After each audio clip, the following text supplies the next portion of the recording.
ভগবান শ্রীকৃষ্ণ যেমন ভালোবেসেছিলেন রাধারানীকে, ঠিক তেমনই কয়েকশো বছর আগে এক রাজা ছিলেন যিনি তার স্ত্রীর প্রতি ভালোবাসা থেকে তাজমহল বানিয়ে ফেলেছিলেন। ঠিক ধরেছেন, আমি শাহজাহানের কথা বলছি। আজকের বিষয় শাহজাহান নয়, বরং ওনার স্ত্রী মুমতাজ। আজকে মুমতাজের শেষ পরিণতি কি হয়েছিল তা আপনাদের সবাইকে বলবো। নমস্কার, আমি বিথিকা। আপনারা আছেন গল্প বিথিকা ইউটিউব চ্যানেলের সাথে। আশা করছি আপনারা আমার ভিডিওতে একটা করে লাইক করে দিয়েছেন।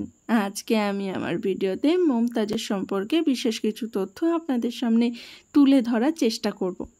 মুমতাজ জন্মেছিলেন 27 এপ্রিল 1593 সালে আগ্রার পার্সিয়ান পরিবারে।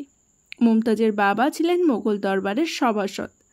শাহজাহানের বাবা ছিলেন জাহাঙ্গীর, আর জাহাঙ্গীরের পত্নীদের মধ্যে থেকে সবথেকে প্রিয় পত্নী ছিলেন নূরজাহান, আর মুমতাজ ছিলেন নূরজাহানের ভাইয়ের মেয়ে। মুমতাজ অসাধারণ সুন্দরীর সাথে সাথে বুদ্ধিমতীও ছিলেন। শাহজাহানের সাথে মুমতাজের দেখা হয়েছিল প্রথম একটি বাজারে। ওই প্রথম দেখাতেই নাকি শাহজাহান মুমতাজকে ভালোবেসে ফেলেছিলেন। 30 এপ্রিল 1612 সালে খুবই জাঁকজমকপূর্ণভাবে তাদের বিয়ে হয়। এছাড়াও শাহজাহানের আরও কিন্তু 2টি স্ত্রী ছিল, কিন্তু তাদের মধ্যে থেকে সবথেকে বেশি ভালোবাসতেন শাহজাহান মুমতাজকে।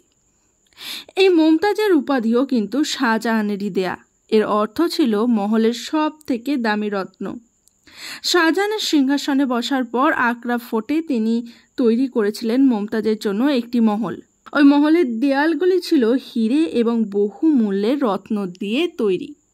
শাহজাহান মুমতাজকে এতটাই ভালোবাসতেন যে তিনি একটা মুহূর্তের জন্যও চোখের আড়াল করতে চাইতেন না। মুমতাজ ঘুরতে যেতে ভীষণই ভালোবাসতেন, সেই জন্যই মুমতাজ শাহজাহানের সাথে অনেক দূর দূর বেড়াতে যেতেন এবং হাতির লড়াই দেখতে উনি ভীষণ ভালোবাসতেন। শাহজাহান মুমতাজকে ভীষণ বিশ্বাস করত, এমনকি শিলমোহরও মুমতাজের কাছেই থাকত। শাহজাহান ও মুমতাজের মোট 14টি সন্তান ছিল। তাদের মধ্যে থেকে 7 জন মুমতাজের গর্ভেই মারা যায়, আর 7 জন সন্তানের মধ্যে থেকে একজন হলেন ঔরঙ্গজেব।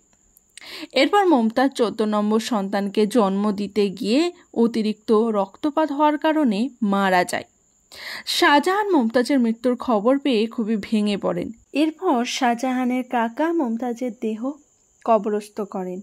ওদিকে শাহজাহান মুমতাজকে হারিয়ে প্রায় 7 দিন নিজেকে ঘরের মধ্যেই আটকে রাখে।